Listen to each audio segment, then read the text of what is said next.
cercato di inficiare qualcosa di buono della città di Venezia. Dipendente ACTV dal 2005, sindacalista con la Filt CGIL dal 2008, Jonathan Montanariello si è unito agli ex colleghi in presidio al Tronchetto davanti alla sede dell'azienda di trasporti veneziana in veste di consigliere regionale del Partito Democratico.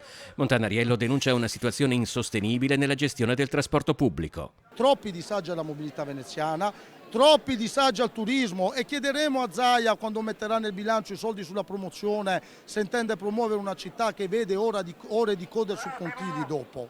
Praticamente tutti provenienti dai banchi dell'opposizione sono diversi gli esponenti del mondo politico veneziano ad aver portato solidarietà alle centinaia di dipendenti AVM, ACTV e Vela nuovamente in sciopero.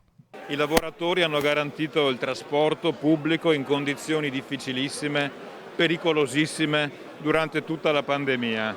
Vengono ripagati in questo modo e neanche con l'apertura di un vero tavolo di confronto. Le 100 nuove assunzioni recentemente annunciate dal sindaco in un incontro con sindacati e azienda dopo il disastroso ponte del 1° novembre non convincono. Vanno sostanzialmente a coprire, se non in parte tra l'altro, i pensionamenti, quindi insomma sono delle carte che vengono giocate che non sono carte vere, sono carte di copertura.